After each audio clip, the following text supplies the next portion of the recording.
Dear students, आज से हम स्टार्ट करने चल रहे हैं टेंसर कैलकुलस। तो टेंसर का वैसे तो ऑलरेडी कुछ वीडियो मैंने पहले भी अपलोड कर रखा है, लेकिन आज से मैं एकदम एक नए सिरे से और स्टार्टिंग से फिर से जो है वीडियो अपलोड करूंगा, जिसमें पूरा टेंसर कैलकुलस और डिफरेंशियल ज्योमेट्री में कवर करूंगा।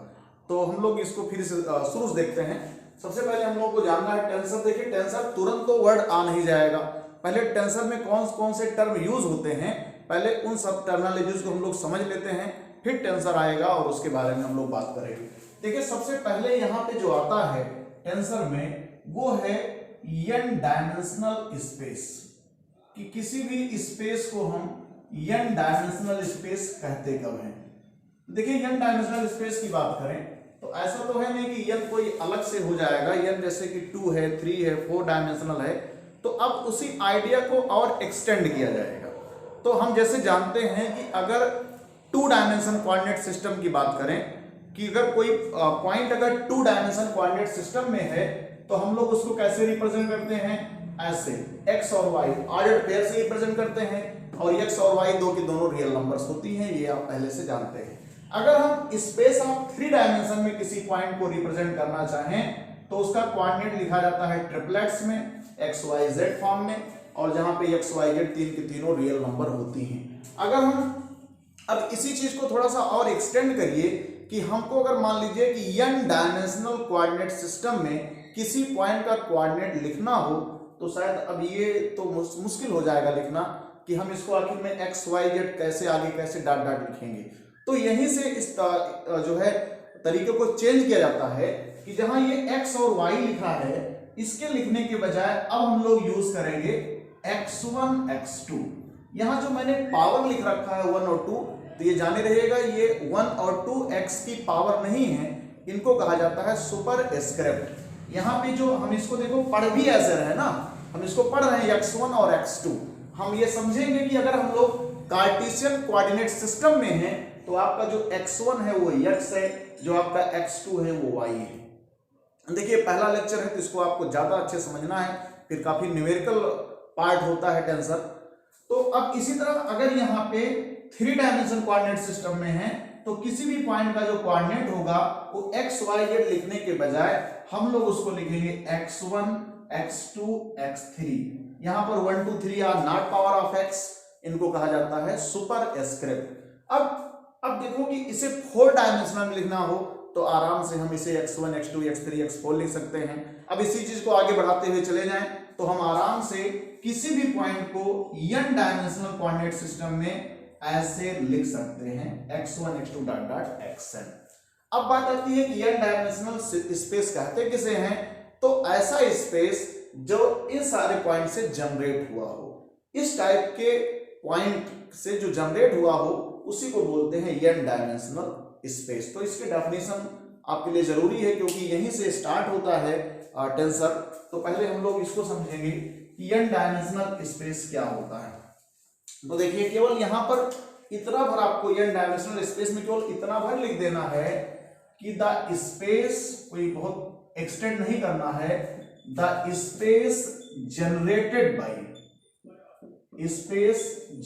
बाई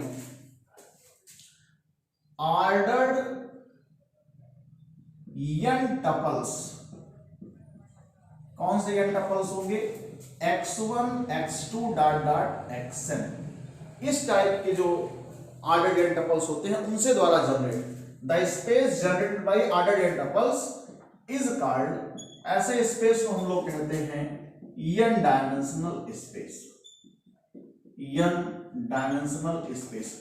और इसका जो नोटेशन होता है बच्चों, इसको डिनोट किया जाता है n डायमेंशनल स्पेस को, इसका नोटेशन होता है, इट इज डिनोटेड बाय, इसका नोटेशन होता है vn। लेकिन यहां पर जो n होता है इसका वेरिएशन हमेशा 2 से ग्रेटर या उससे लेस होता है, क्योंकि हम लोग कम से कम 2 डायमेंशन से स्टार्टिंग करते हैं, इसलिए n का जो वेरिएशन होगा 2 या उससे ज्यादा होगा। तो यही है n डायमेंशनल स्पेस, और इस बेसिक कंसेप्ट की यही सबसे पहली स्टार्टिंग हेडिंग है।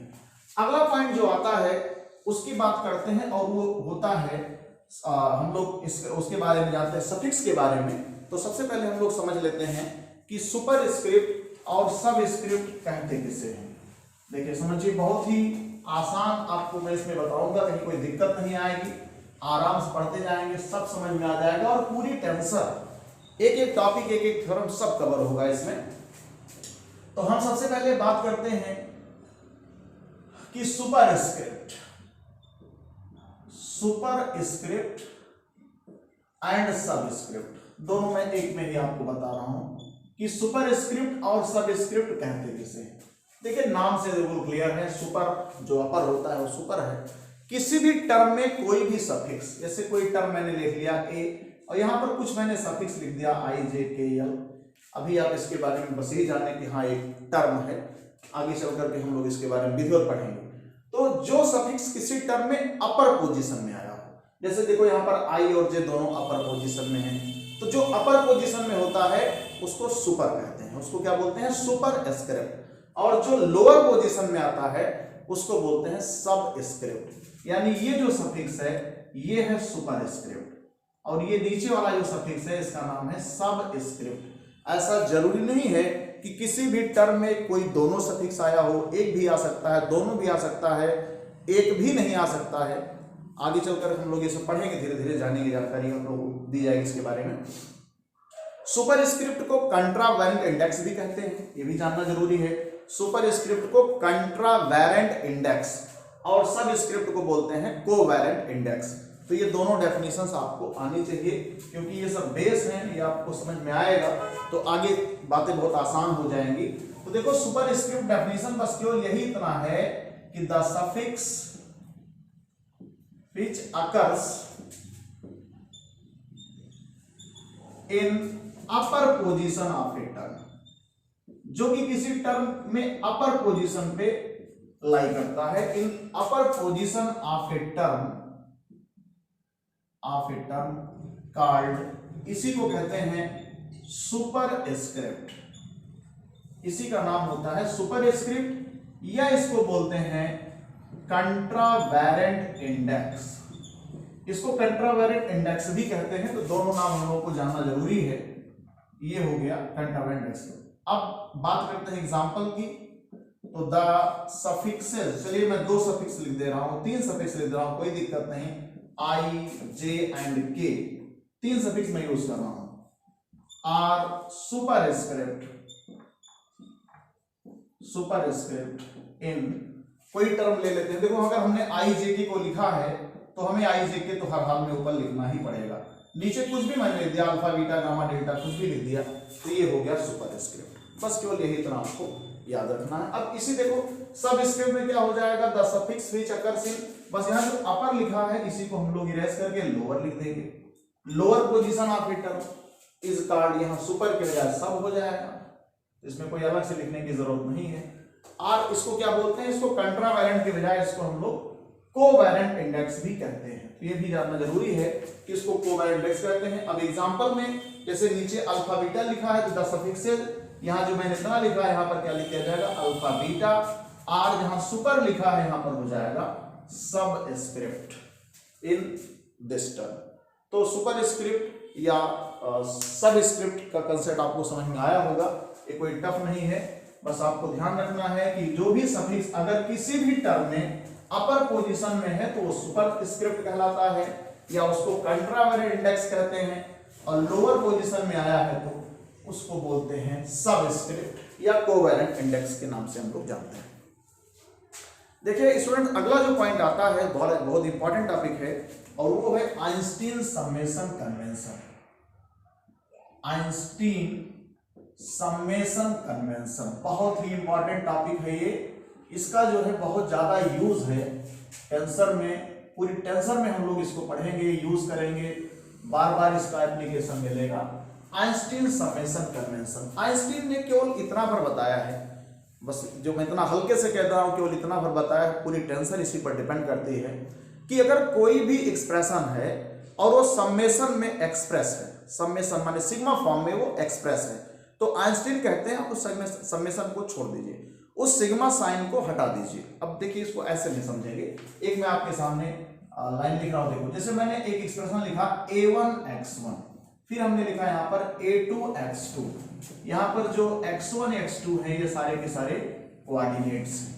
इसमें देखो जब भी मैं कोई भी एक्सप्रेशन लिखूंगा, कोई भी थ्योरम या क्वेश्चन बताऊंगा, हमेशा x में सफिक्स ऊपर ही रहेगा क्योंकि ये कोऑर्डिनेट्स रहते हैं। और ये जो आगे हैं ये तो बताया जाएगा, स्केलर है, टेंसर है, वेक्टर है, सब इसके बारे में जानकारी आपको दी जाएगी। देखिए जो एक्सप्रेशन लिखा गया है, अगर इसको हम चाहें तो समेशन में लिख सकते हैं i = 1 to n और लिखा जा सकता है ai xi। तो आइंस्टीन ये कहते हैं कि आप इस जो है समेशन में काम करिए, केवल इतने को ले लीजिए, इतने को ले लीजिए, सिग्मा छोड़ दीजिए। आप यहां पर समझने की आपको जरूरत ये है कि देखो ये जो समेशन है ये i के ओवर वेरी कर रहा है। i की वैल्यू 1 to n है, आप यहां पर पहले 1 रखोगे, फिर 2 रखोगे, फिर 3 रखोगे, फिर n रखोगे और समेशन लगाते चले जाओगे। तो आइंस्टीन का कहना यह है कि जब आप ये समझ ही रहे हैं कि हाँ i के ओवर ही वेरिएशन है, समेशन है, तो क्यों ना इस सिग्मा को छोड़ दें और इस समेशन को ऐसे ही अडॉप्ट कर लें। इसका मतलब ये हुआ कि आप इतना तामझाम लिखने के बजाय इसको सिंपली केवल ai xi लिख दो और ये समझ लो कि अगर कोई सफिक्स किसी टर्म में रिपीट हुआ हो, देखो ये तभी होगा जब सफिक्स रिपीट हुआ होगा। तो अगर कोई सफिक्स किसी टर्म में रिपीट हुआ है, चाहे वो अपर पोजीशन में हो या लोअर पोजीशन में हो, तो हमेशा उस सफिक्स के ओवर समेशन होगा। उस सफिक्स के ऊपर ध्यान से सुनना इस बात को, अगर कोई भी सफिक्स किसी टर्म में रिपीट हुआ है either in the upper position और in the lower position, then it always implies summation and it's very from 1 to n। और ये हमेशा इसका जो समेशन का वेरिएशन होगा वो 1 to n ही रहेगा। यही है आइंस्टीन समेशन कन्वेंशन। तो देखो इसका ये मतलब है, जैसे मैं एक टर्म आपके सामने लिख रहा हूं, मैंने लिख दिया a अल्फा बीटा और मान लो हमने यहां लिख दिया dx अल्फा dx बीटा, ऐसे लिखा। तो यहां पर अगर देखो तो अल्फा रिपीट है, बीटा भी रिपीट है। इसका मतलब ये हुआ कि ये टर्म, आप इसको जनरल सा टर्म ना समझिए, इसके आगे दो सिग्मा लगे हुए हैं। एक सिग्मा किसके लिए है? अल्फा के लिए वैरी कर रहा है, अल्फा = 1 to n, और दूसरा सिग्मा है बीटा = 1 to n। ये आइंस्टीन समेशन कन्वेंशन का मतलब है। तो शायद आपको समझ में आ गया होगा, इसमें कोई मुश्किल नहीं है कि आइंस्टीन के हिसाब से, केवल देखो इसमें केवल 2 लाइन लिख देना है कि वी नो दैट, ये जो आपके सामने एक्सप्रेशन लिखा गया है, द एक्सप्रेशन, इतना, इसी को हम लोग जो है, अब देखो इसको इधर से लिख दे रहे हैं, कैन बी रिटन एज, अगर हम इसको चाहें तो इसको हम लोग कैसे लिख देते हैं, इसको हम लोग समेशन i = 1 to n। अब देखो यहां पर एक खास बात आपको और मैं बता रहा हूं, ऐसा तो जरूरी नहीं कि आप यहां i लिखो, अगर आप यहां j लिख दो, k लिख दो, अल्फा बीटा गामा डेल्टा कुछ भी लिख दो, सबके लिए वैरी करेगा, सबके लिए सही होगा। तो रिटन एज, तो यहां पर केवल इतना ही लिखना रहता है कि देन बाई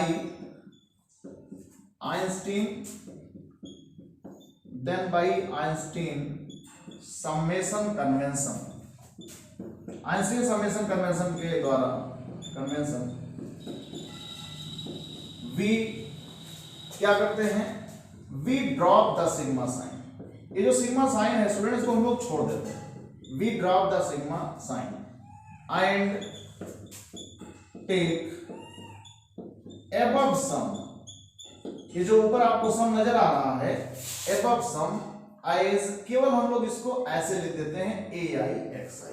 मीनिंग इसकी ये हो गई कि दैट इज, कहीं भी ऐसे लिखा है i = 1 to n ai xi, तो हम इसको केवल इतना भर लिखेंगे और हमें समझ लेंगे कि हाँ इस सफिक्स के ऊपर समेशन है। यहां पर एक लाइन और आती है कि hence if a suffix is repeated in a term then it always implies summation from 1 to n। बस केवल इतना ही यहां पर लिखा जाएगा कि therefore if a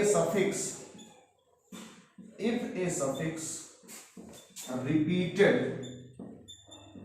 in a term, अगर कोई भी सफिक्स किसी टर्म में रिपीट हुआ हो, then it always, अभी मैं आपको इस पर क्वेश्चन बता रहा हूं, implies,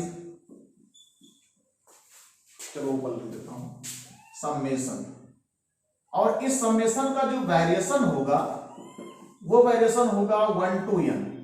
ध्यान रहे समेशन का वेरिएशन 1 to n तो तब रहेगा जब कुछ नहीं कहेगा। ऐसा हो सकता है कि समेशन का वेरिएशन आपको दे दे। तो ये इस पर मैं आपको एक क्वेश्चन बता रहा हूं पहले, उसके बाद फिर हम इसके बारे में और आगे बात करेंगे।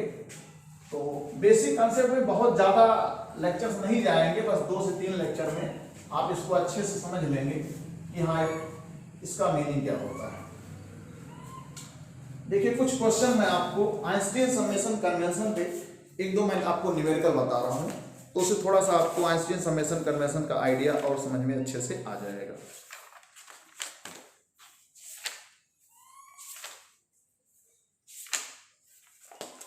चलिए देखिए क्वेश्चन हम ले लेते हैं, बड़ा अच्छा क्वेश्चन है। लिखा गया है क्वेश्चन करके लिखा है कि द ब्रीफ फॉर्म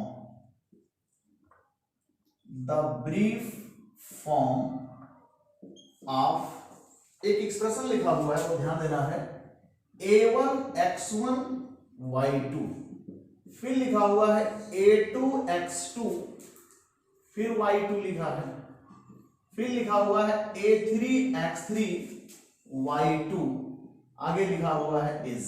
इसके इसने 4 ऑप्शन दे रखे हैं कि इसका ब्रीफ फॉर्म माने किसको छोटे फॉर्म में लिखना है, संक्षेप में लिखना। तो जैसे देखो ध्यान से इसको समझो, अब इसका आंसर तो अभी आ ही जाएगा। देखिए पहले क्या क्या करते हैं, आपको देखो दिया गया है a1x1 y2, फिर दे रखा है a2x2 y2। देखो यहाँ गलती से भी हम लोग पढ़ने को तो हम स्क्वायर या क्यूब पढ़ सकते हैं, लेकिन उसको समझेंगे। यहाँ पर x के ऊपर या y के ऊपर जो कुछ है सब कोऑर्डिनेट्स है। देखो यहाँ पर पहले देखो सफिक्स वैरी कैसे किया है, यहाँ 1 1, यहाँ पे 2 2, यहाँ पे 3 3, और y का सफिक्स तो कांस्टेंट बना हुआ है, यानी अगर हम इसको चाहें तो लिख सकते हैं ai xi, और यहाँ पर y स्क्वायर y2 ही अच्छा है। i इक्वल टू 1 2 कहां से देखे 1 2 3 ऐसे। अब आइंस्टीन के हिसाब से आइंस्टीन कहते हैं आप इस सिग्मा को यार छोड़ दीजिए, तो ये बताइए यहां पर अगर हम लिखें तो इसको लिख सकते हैं ai xi और y2। अब प्रश्न ये उठता है ये ऐसे हटा कैसे है, ये है बाई आइंस्टीन समेशन कन्वेंशन, ये आइंस्टीन समेशन कन्वेंशन से सिग्मा साइन को हमने हटा दिया। अब एक क्वेश्चन ये उठता है कि सर जी ये कैसे पता चलेगा कि i का तो वेरिएशन 1 2 3 है, और ऐसे तो बताया गया था कि 1 2 n है, तो हमें यहां लिखना पड़ेगा n इक्वल टू 3। इसका मतलब ये 3 डायमेंशनल स्पेस की बात कर रहा है।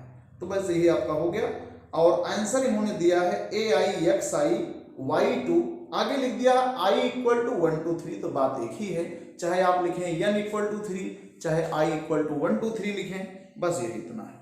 अब एक क्वेश्चन हम लोग इस पर और देखते हैं, क्वेश्चन आपको समझ में आया होगा, कोई टफ नहीं है। देखिए एक क्वेश्चन हम लोग इसमें और देखेंगे, आइंस्टीन समेशन कन्वेंशन, तब ये आपको अच्छे से क्लियर हो जाएगा। देखो लिखा है क्वेश्चन, नेक्स्ट क्वेश्चन है, लिखा है राइट द ब्रीफ फॉर्म, मतलब सेम क्वेश्चन है, ब्रीफ फॉर्म ऑफ कोई एक्सप्रेशन आपको दिया है a11 a12 ऐसे लिखा हुआ है, फिर लिखा है a12 a22। अब ये सब क्वेश्चन से आपको क्लियर हो जाएगा। फिर लिखा हुआ है a1n an2, कुछ इस तरह आपको मिला है। कह रहा है इसका ब्रीफ फॉर्म लिखो, यानी आपको पहले समेशन में लिखना है, तो हम सीधे इसको इसका सलूशन आपको बता रहे हैं। देखिए कुछ खास नहीं है, इसको पहले आपको ये समझना है कि सफिक्स का वेरिएशन कैसे है।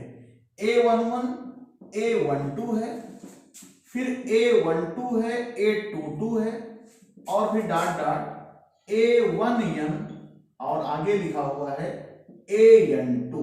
देखो यहां पर तो पहले देखो कोई एक तो कांस्टेंट होगा, देखो यहां पर ध्यान दो, देखो यहां पर यहाँ 1 1, यहाँ पे 2 2, और यहाँ पे n ये तो वेरी कर रहा है। लेकिन यहाँ पर देखो 1 2 यहाँ पे भी है, 1 2 यहाँ पे भी है, 1 2 यहाँ पे भी है। इसका मतलब ये जो नीचे है इसका पहला सफिक्स और इसका लास्ट सफिक्स सेम है।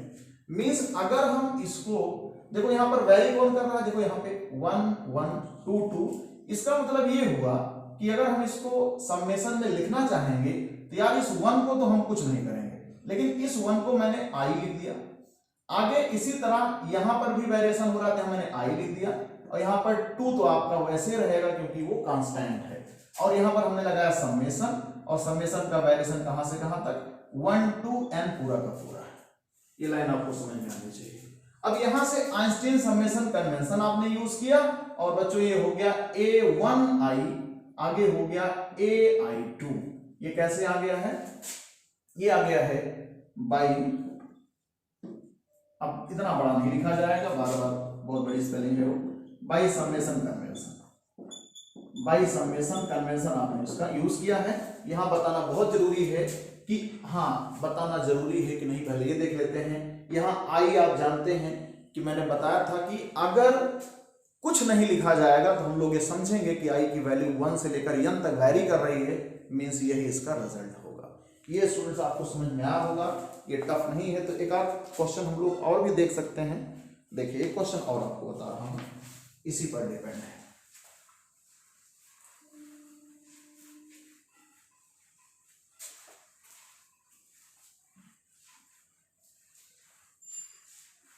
देखिए क्वेश्चन लिखा है, क्वेश्चन नंबर 3 होगा, फाइंड द लोकस। ये सब न्यू क्वेश्चन है। फाइंड द लोकस, ये जो हमने पहले वीडियो अपलोड कर रखा हो उसमें सब में ये सब क्वेश्चन आपको नहीं मिलेगा। रिप्रेजेंटेड बाई, बोल रहा है ये कि xi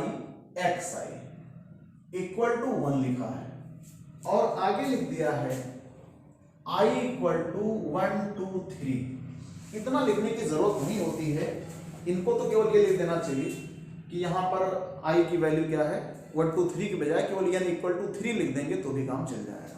अब देखिए कह रहे हैं find the locus represented by, ये जो दिया गया इसके द्वारा रिप्रेजेंटेड लोकस क्या होगा। अब इसको समझते हैं, इजी क्वेश्चन है। देखो आपको ये गिवन है, क्या गिवन है, यहां पे आपको दिया है xi dot xi equal to 1। मैंने बताया था कि सुपरस्क्रिप्ट जो है, जो सफिक्स रिपीट होता है वो तो अमूमन जो है एक बार अपर एक लोअर में होता है, लेकिन ऐसा नहीं है, वो दोनों में भी हो सकता है, जैसे कि आपके सामने यहाँ पर है। अब आप जानते हैं, अब आपको उल्टा चलना है, यानी आप इसको सिग्मा लिख सकते हैं i इक्वल टू 1 2 3, और यहाँ xi का स्क्वायर भी लिख सकते हैं, xi इक्वल टू 1।